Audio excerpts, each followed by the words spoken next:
think we have some ideas if you want. I mean, I have my measuring tape. We can take down some measurements and I can give you guys some suggestions so I can get an accurate measurement to your mind. Baby, I have to tell you something. I am so sorry. Baby, I've been cheating on you. What? Who? Look, ladies, wait. You both cheated on each other. If you made a threesome, it wouldn't be cheating, Ella. Holy matrimony! Wedding Pandemonium expands from a deceptively playful premise into a richly textured meditation on lesbian intimacy, ethical desire, and the emotional literacy required to sustain love between women in a culture that still struggles to fully understand or respect it, using the familiar cultural spectacle of a wedding as both a narrative container and a symbolic pressure cooker that magnifies unspoken feelings. At its center, Jade and Lena are not portrayed as naive or unserious lovers, but as women already deeply committed to one another who are confronting a moment many couples face, the realization that love does not end at devotion, and that commitment alone does not automatically resolve curiosity, longing, or the desire to be seen anew.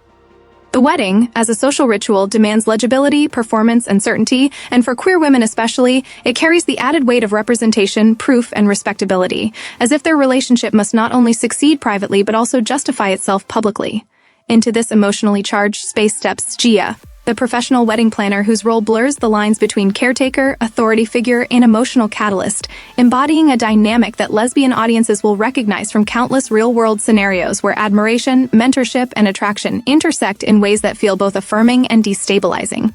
The film's intelligence lies in its refusal to reduce Gia to a simple antagonist or fantasy figure. Instead, she functions as a narrative lens through which Jade and Lena's existing vulnerabilities are brought into focus, exposing how easily desire can emerge not from dissatisfaction, but from exhaustion, from the quiet hunger to feel individually recognized rather than collectively managed.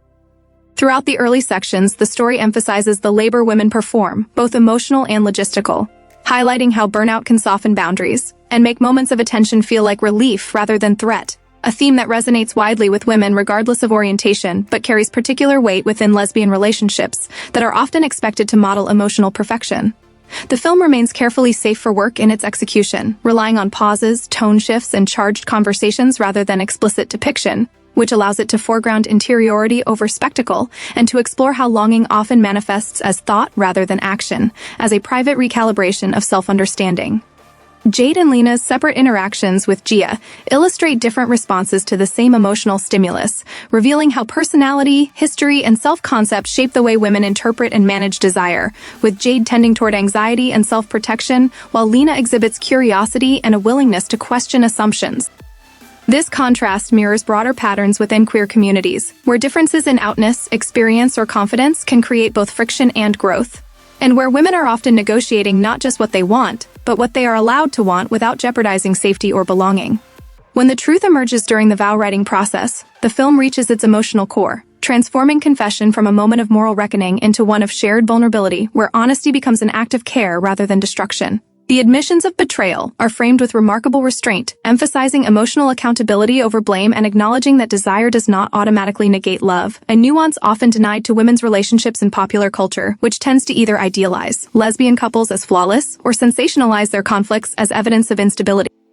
Gia's response to the revelation, particularly her resistance to labeling the situation as cheating, reflects a broader cultural discomfort with naming women's desires too directly, especially when those desires complicate dominant narratives about monogamy, purity, or commitment, and the film wisely treats this discomfort as a symptom of social conditioning rather than individual failure.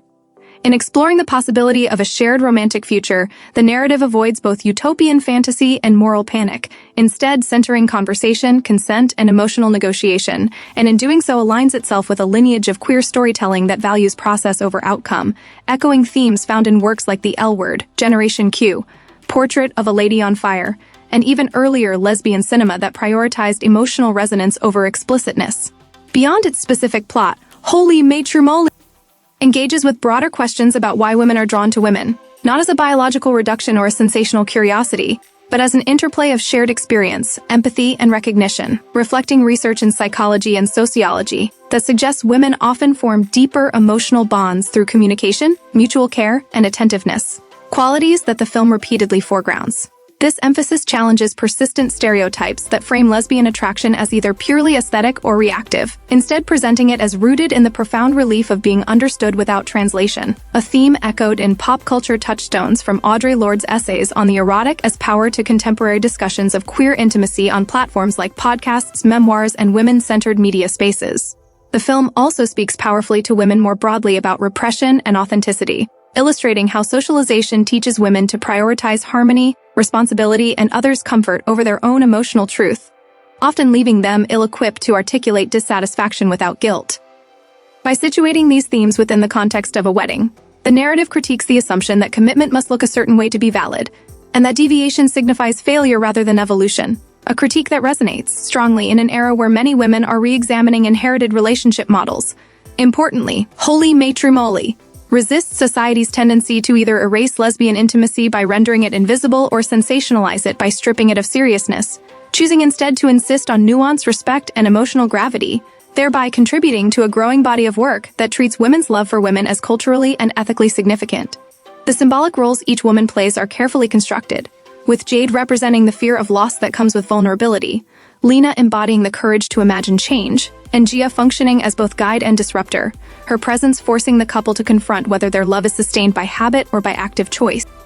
These dynamics mirror real-life queer community experiences, where power imbalances, professional boundaries, and chosen family structures often require careful navigation, and where women are frequently compelled to justify their feelings in language that minimizes perceived threat. As a cultural text, the film situates itself within a broader historical context that recognizes lesbianism not as a modern anomaly, but as a persistent and vital part of women's lives, recalling figures from history and pop culture who found meaning and resistance through relationships with women, from Sappho's poetry to the coded intimacies of Hollywood's golden age and the radical visibility of late 20th century feminist movements. In celebrating women loving women as a source of resilience, creativity, and emotional truth, Holy Matrimony aligns itself with the spirit of International Women's Day, emphasizing that lesbian relationships matter not only for representation, but for what they reveal about care, honesty, and the courage to live authentically.